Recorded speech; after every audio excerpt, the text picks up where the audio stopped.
Olá, meus amigos, eu sou Rafael Éder, começando hoje o nosso programa Rafael Éder, com muito entretenimento, convidados, assuntos relevantes, e eu tenho certeza que você vai gostar. Olha, fica conosco, porque esse programa veio para marcar aquisito de conhecimento para você e para todos quanto você indicar. Hoje eu estou recebendo uma convidada especial, ela que é referência no estado do Espírito Santo, uma psicóloga, doutora Jade Yasmin. E é claro, você hoje vai tirar todas as suas dúvidas inerentes à psicologia e outras coisas mais que está no currículo dela. Hoje estou com ela. Doutora Jade Yasmin, é um prazer muito grande de receber aqui no nosso programa. O prazer é meu, né? Eu fico muito contente com o teu convite, muito feliz, né, de fazer parte aqui da estreia do teu programa, Que é isso, né, hein? de alguém que eu considero tanto, que eu admiro tanto, que eu Obrigado, respeito tanto como você, obrigado. né? Você é um preletor que eu escuto desde que eu tinha 13 anos. Eita! Olha, Então, das melhores preleções que eu já escutei na vida, eu escutei ouvindo de você, com tanto conhecimento, com tanta didática. Então, para mim, é um privilégio enorme estar aqui com você nesse dia especial. obrigado. O problema é que você me deixou velho agora, tá? Você me deixou velho.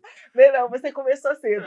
Boa, boa, gostei da Entendeu? resposta, gostei. Agora, o que eu acho interessante é assim, depois de tantos anos, eu rever a sua pessoa e assim, eu estou maravilhado com o que você se tornou, essa grande psicóloga, né? E que inclusive eu já estive algumas vezes no seu consultório Verdade. e assim dispensa comentário por toda a estrutura que não só o ambiente, mas também do conhecimento. E é claro que eu não poderia começar com outra pessoa a não ser a doutora Jade. E para começar, doutora, fala para mim. E eu trato você como doutora, como Jade, como é que fica Do isso? jeito que você se sentir confortável. Então tá bom, Fica à então. vontade. Minha amiga Jade, né? E hoje, qual é a sua formação? O que a doutora Jade é hoje? Então, eu tenho uma graduação em psicologia, né, pela Universidade Federal do Espírito Santo, onde eu também fiz mestrado em psicologia Uau! institucional. Agora, em 2022, né, durante a pandemia, eu fiz uma especialização em neuropsicologia, né? Eu falei, eu preciso fazer alguma coisa de boa nesse tempo, É, né? Porque eu quero contar uma história positiva depois que legal, isso tudo passar, eu é preciso produzir verdade. algo de bom. E aí eu fiz essa especialização em neuropsicologia e eu sou também terapeuta EMDR, que é uma certificação norte-americana, né? No inglês é Eye Movement Desensitization Uau! Reprocessing, que significa dessensibilização e reprocessamento por meio do movimento ocular. É uma terapia nova que não está na grade curricular da psicologia no Brasil, né? Que nasceu para tratar fobias e traumas. De uma psicóloga que até faleceu agora na pandemia, a Francine Shapiro, Uau! né, que ela desenvolveu essa técnica para tratar o transtorno de estresse pós-traumático entre os veteranos de guerra lá nos Estados Olha, Unidos. O que ela interessante. percebeu? Ela percebeu que eles voltavam da guerra, né, traumatizados, e aí cidadãos que tinham uma vida digna, tranquila, que às vezes eram casados, que eram pais, tinham uma qualidade de vida, chegavam na guerra e aí apresentavam dependência de álcool ou outras drogas, alguns se tornaram moradores de rua, né? Muitos em um colapso, em um sofrimento tão grande, e não se fazia nada a respeito disso. Uau! E aí ela desenvolveu uma técnica para tratar o trauma, testou com os veteranos de guerra, teve sucesso, desenvolveu e formou-se esse grupo de treinamento nessa certificação. Que bacana. E ela morreu há pouco tempo agora? Agora, recente. E ainda bem que ela deixou o conhecimento Deixou dela, um né? legado enorme. E é o que a gente sempre fala, pode nos roubar tudo, menos o conhecimento. E Exatamente. que bom que você teve o prazer de ter esse É. aprendizado. Você me fez lembrar agora um filme do Will Smith, ele é baseado na vida real, é que, na verdade, as pessoas que jogavam futebol americano, teve uma época que, quando chegava uma certa idade, todos eles morriam. E aí ele ficou preocupado por que até aquela idade as pessoas morriam com problema cerebral. Uhum. Então, porque por tanta pancadas na cabeça, É. então aquele médico começou a estudar. E o Will Smith era esse médico. E chamava ele Sim. até de doido, de louco. E acabou que a conclusão era que, de fato, o futebol estava prejudicando os seus Sim, jogadores. exatamente. É um trauma encefalocraniano. o Uau. nome dessa lesão, né? Uhum. E aí ela causa uma gama de disfunções cognitivas e no sistema nervoso central, que é o mesmo problema que acontece com os pugilistas, os É por isso que lutadores de boxe, é. né? Então, assim, reduz muito a expectativa de vida por conta dessa lesão no crânio encefálica, né? E que vem aparecendo com o tempo, né? Porque não é de imediato, né? São várias pancadas, né? Várias. Então é um encadeamento de lesões. Às vezes, em alguns casos, é uma lesão maior que já Sim. causa um prejuízo mais significativo. Aham. Mas, em alguns casos, são aquelas pequenas lesões que vão ali trazendo prejuízo, prejuízo, prejuízo, até que um grande prejuízo se evidencia. Então, Aí aqui tá, né? Coisas como essa, de repente, o público que está vendo a gente, acho que não tem nada a ver com a sua área, né? é, E olha só como que isso nos desperta. E é evidente falar que hoje, no século XXI, ano 2023 que nós estamos vivendo, eu acho que isso está em alta. Por exemplo, a saúde mental. Hoje está em todas as áreas. Eu vejo, quer seja no quesito indústrias, no quesito igreja, hum, né? Eu acho que hoje os empresários estão se preocupando mais com seus funcionários, também. porque às vezes a pessoa, o funcionário, está com um problema em casa, ele traz para dentro da empresa. E como é que fica isso? Isso é a saúde mental. Então eu queria que você especificasse um pouco mais, dentro da sua área, uma vez que você é a profissional, a questão da saúde mental. Qual a importância da saúde mental hoje? O que você Sim. acha? Isso. Então, a saúde mental importa a vida inteira, né? Mas a gente vem de décadas e décadas de estigma social, de É. preconceito, né? Em que a gente ainda escuta muito que a psicologia é coisa para doido, É, né? Que fazer um tratamento medicamentoso, por exemplo, num quadro em que isso se faça necessário, é coisa para maluco, né? Que ainda existe hospício, uhum, né, sanatório, a gente ainda escuta essas palavras, verdade, né? verdade. Mesmo depois de tanto tempo, depois de tanta revolução, de tanta atualização, de tanta mudança dentro do campo da saúde mental. Então, assim, a gente ainda enfrenta muito preconceito. Porém, Rafa, o que eu percebo é que, à medida que a gente teve a pandemia e o adoecimento psicológico se tornou generalizado no mundo, as pessoas começaram a entender que qualquer um pode adoecer psicologicamente. Olha só, E aí, o que a gente teve? A gente teve um boom de procura por atendimento psicológico. Eu, como profissional, nunca atendi tanto na minha vida olha como só. eu atendi nos anos de 2020 e 2021. Pra você ter uma ideia, eu nunca tinha tirado férias do consultório. Assim, eu Aham, pegava um recessinho, um descansinho, mas férias eu nunca tinha tirado. aham, E 2020 e 2021 eu tive que tirar férias de um mês, porque eu estava aham. esgotada do tamanho da demanda de atendimento psicológico que foi deflagrado pela pandemia, em que as pessoas perceberam, olha, existe uma gama de coisas na vida que, quando são interpeladas, podem produzir saúde ou adoecimento. É. E aí não é uma questão de loucura, é uma questão de equilíbrio, é uma questão de bem-estar, né? É uma questão de autocuidado e da Uhum. importância que determinadas variáveis têm na nossa vida. Então, quando a gente fala de saúde mental, é importante a gente entender que a gente está falando de emoção, que a gente está falando de comportamento, É um que a gente conjunto. está falando de pensamento, que a gente está falando da cognição, né? A atenção, memória, percepção, linguagem, inteligência, que a gente está falando das relações interpessoais, Sim, que a sim. gente está falando da nossa relação com o trabalho, que produz identidade, identificação. Afinal de contas, quando a gente é entrevistado, Uhum. coloca o nosso nomezinho lá, né? Igual Aham. vão colocar aqui nesse vídeo, Jade Desse jeito. Yasmin, né? E aí, o que coloca embaixo? A minha profissão. É. Então, vai colocar lá psicóloga. E obviamente as Então, pessoas vão te procurar. justamente. Então, o que acontece? Quando a gente se apresenta ou é apresentado, a gente não é apresentado em torno da profissão que a gente tem, Uhum. né? Eu sou do interior, e para o interior, a gente que vem do interior, vem para a capital estudar, trabalhar, a gente quando volta para o interior, né, o povo quer saber o que a gente fez na É. vida, né? O que E você viu lá? O que você exatamente. aprendeu? Aí quando a gente chega lá, minha mãe, eu sou 4 de 5 filhos, você sabe Ah, disso. aham. Quando a gente chega lá, minha mãe apresenta, essa aqui é a psicóloga, essa é a professora, essa é a dentista, essa é a advogada, essa aqui ainda está na escola. Então, assim, tem um papel fundamental na nossa vida, o nosso trabalho. Então, o trabalho também tem a ver com a questão da saúde mental. Então, olha só que a saúde mental é uma coxa de retalho. Uau! de um monte de variáveis que estão conectadas entre si.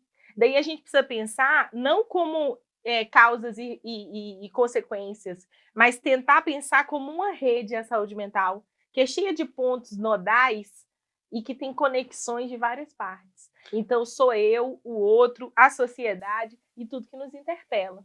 Então, pelo que eu estou entendendo, a psicologia ela não é singularidade, ela é uma pluralidade, porque ela está envolto de um conjunto e acaba que as pessoas elas estão lidando com a psicologia todos os dias, Todos os dias, todas as horas, todos os o tempo momentos, todo. né? Com família, no trabalho, na rua. É. Olha só que interessante. Isso é bacana, minha amiga Jade, porque assim, eu na minha área, as pessoas me procuram, ainda mais agora na pandemia, as pessoas elas estavam se automedicando. Tipo Sim. assim, porque eu vi isso na internet, eu vi isso no Instagram. Mas peraí, calma aí. No que você viu? Não, fulana de tal falou. Aí você vai buscar, a pessoa não é profissional. Na sua concepção, você acha que isso vem crescendo também?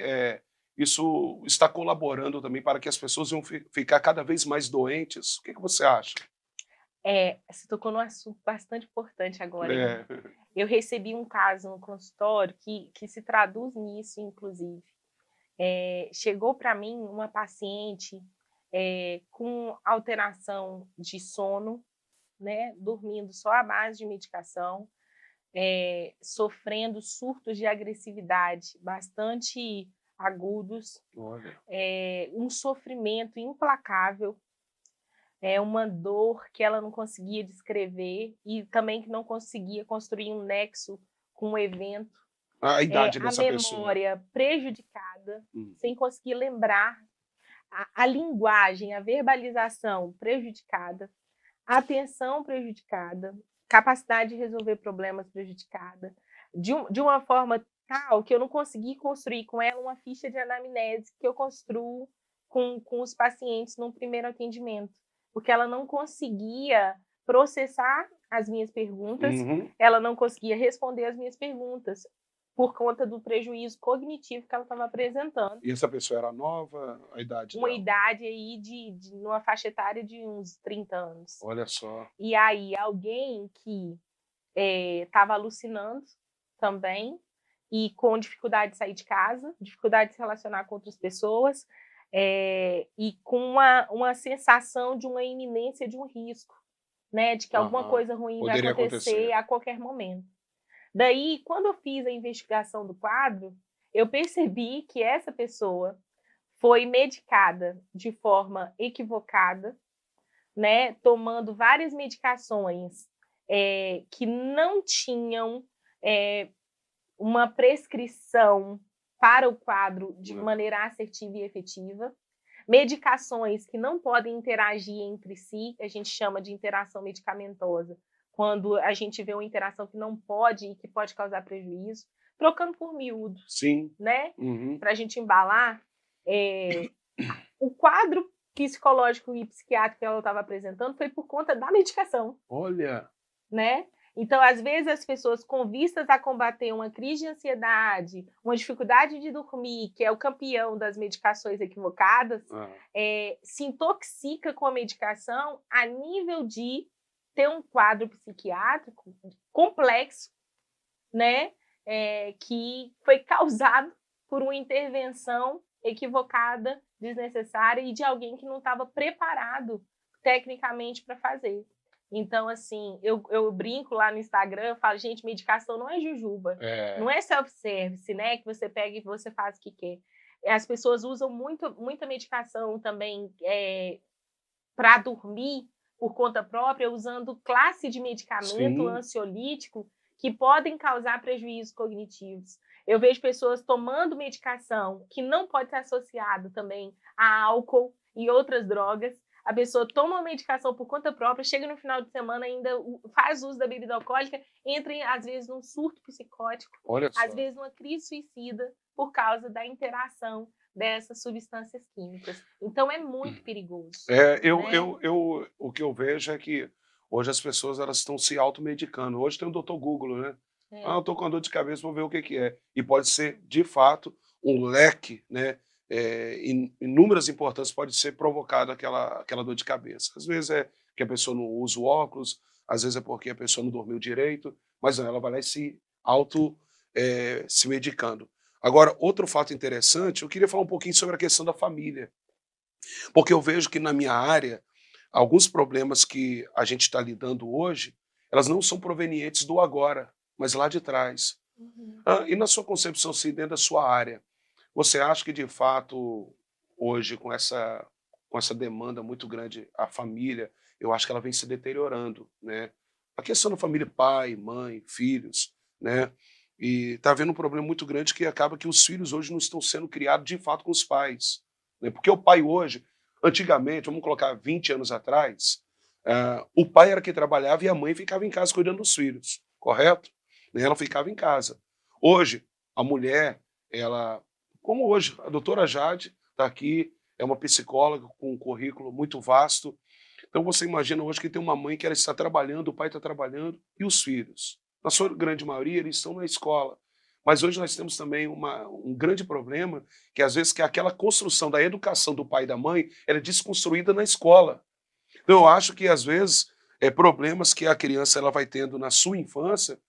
Aí eu queria te fazer essa pergunta: você acha que é possível a criança, tendo esses problemas, no quesito familiar, isso acarretar para o futuro dela, numa vida adulta? Você acha que isso pode acontecer? Ou ele pode ser resolvido só na infância? Então, a nossa vida adulta, ela é produto da nossa história, Sim. das interações que a gente teve, do que a gente aprendeu, das nossas crenças, dos lugares que frequentamos, das informações a que tivemos acesso, da cultura, né, da interação com os pais, né? Os teóricos do apego vão dizer, por exemplo, que a forma como a gente se relaciona na primeira infância com os nossos pais ou cuidadores vai ser um formato de relacionamento para as relações que a gente vai estabelecer ao longo da vida, não de uma forma determinista, mas até que a gente tenha acesso a outras intervenções que possam melhorar, se for o caso de quem precisa, vai ter um espelhamento ali da relação com os pais ou cuidadores. Então, assim, é óbvio que a história ela tem um peso na minha sanidade, na vida adulta, né? E é ao longo da história que os traumas acontecem. Então, o que é trauma? Que é a pergunta que não quer calar. Onde eu vou, o povo quer saber o que é trauma e se tem cura, né? Eu uso uma teoria sobre o trauma que diz o seguinte, que trauma é tudo aquilo que acontece forte demais, cedo demais ou rápido demais. Porque aí a gente não está preparado para experimentar e aí pode causar no nosso organismo um colapso, uma crise, um bloqueio, enfim. E aí o nosso sistema nervoso ainda não está pronto para experimentar. E aí, o que acontece?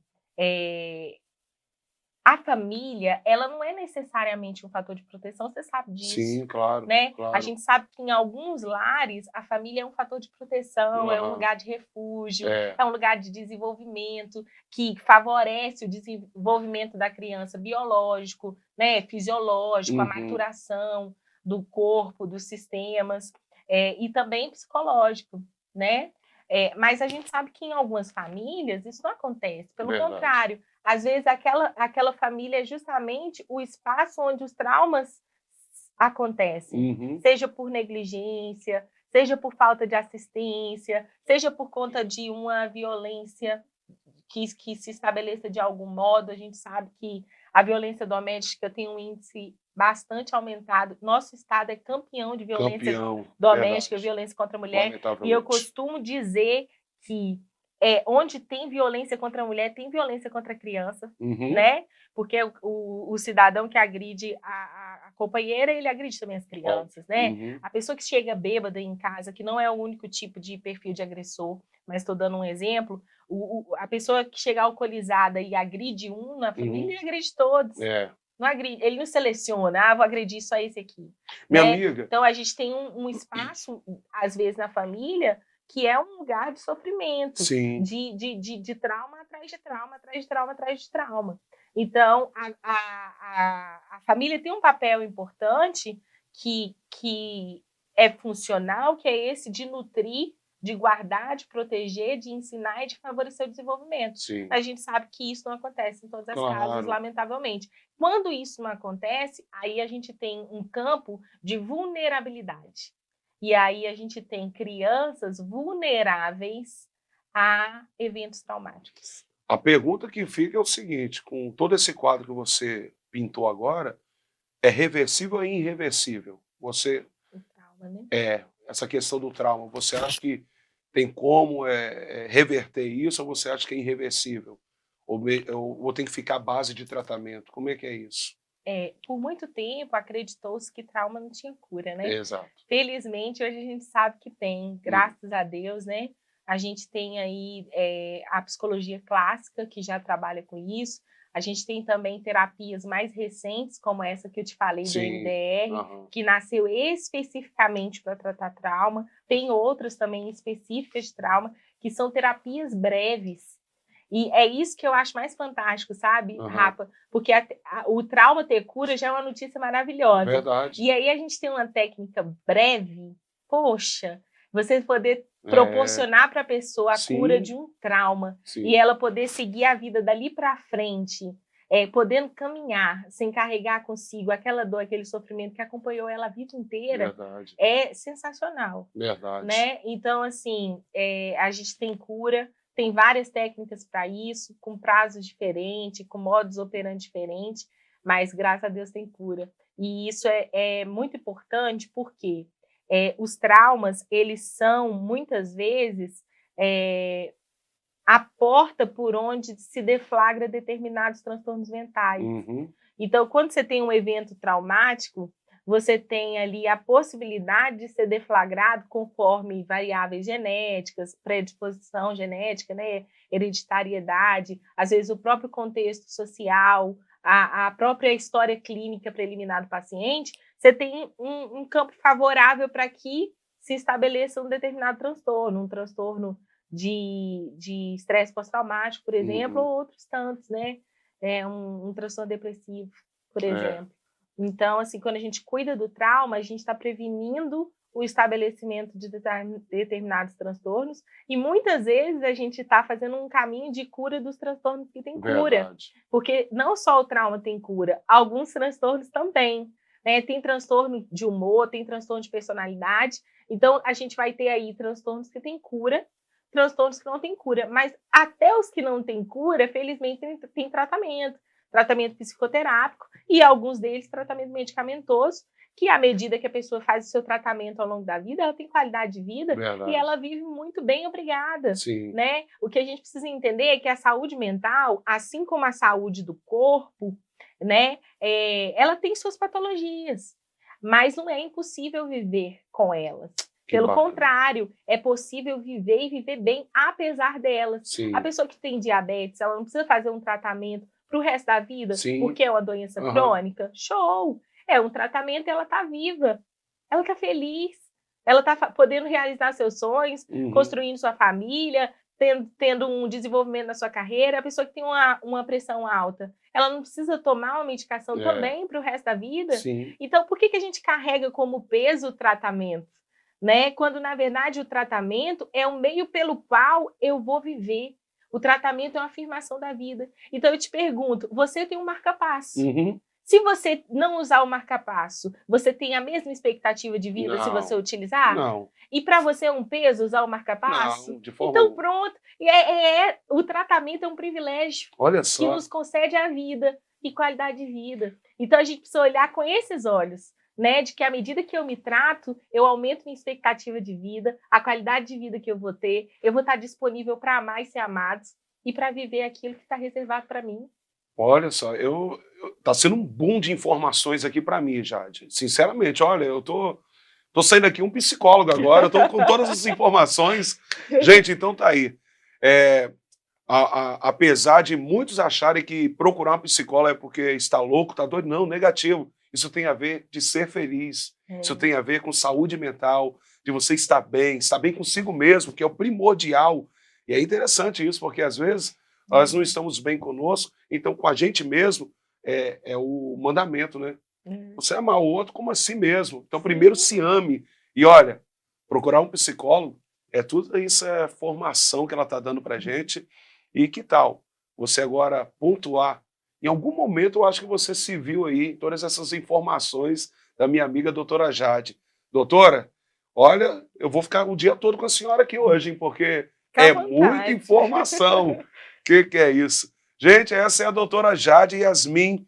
E olha, vem novidades por aí, porque a doutora Jade, ela está numa parceria com a gente agora, porque sempre, olha, eu nem falei nada com você nos bastidores, mas por favor, me dá essa honra de participar no meu quadro.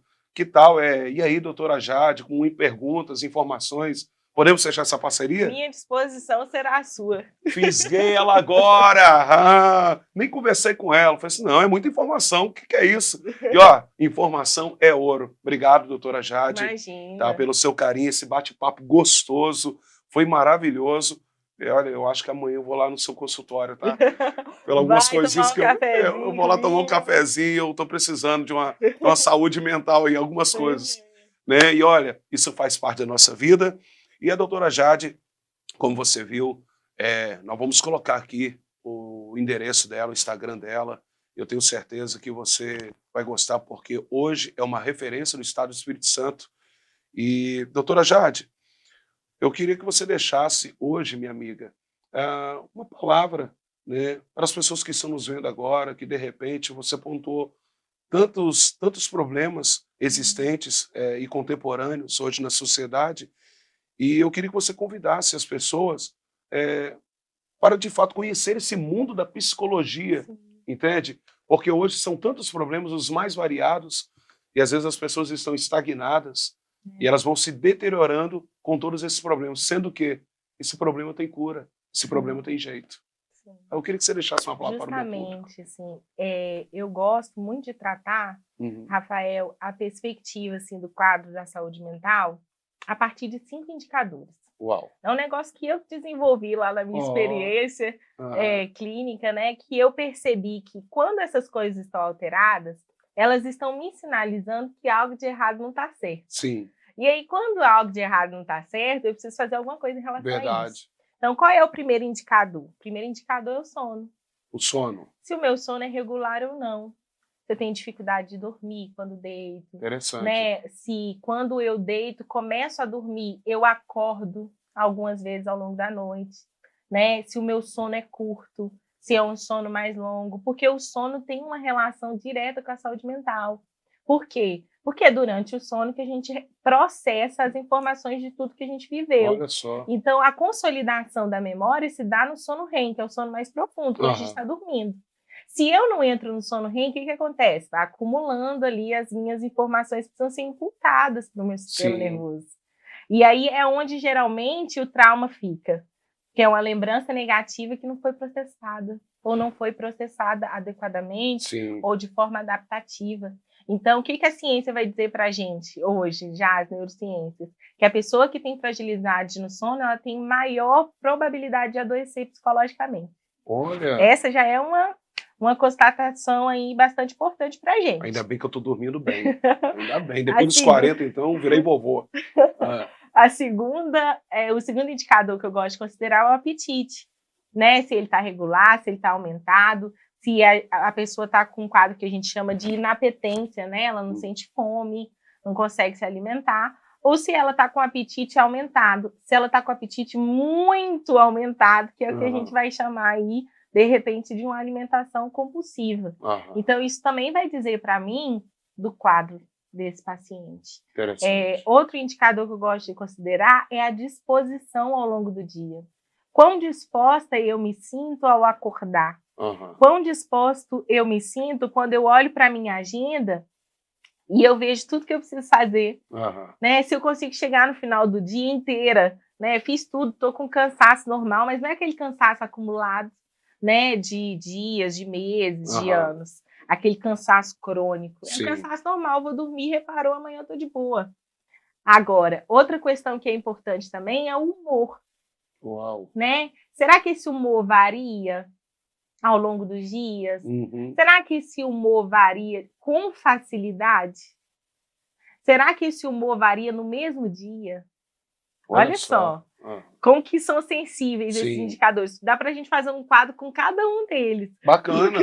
Tá vendo? Já entrou, tá dentro. São várias conversas e são longas, assim.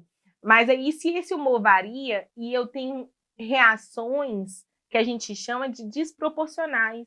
Então, por exemplo, a pessoa reage com uma fúria absurda porque alguém esbarrou nela. Aham. Aquela fúria é proporcional a um esbarrão?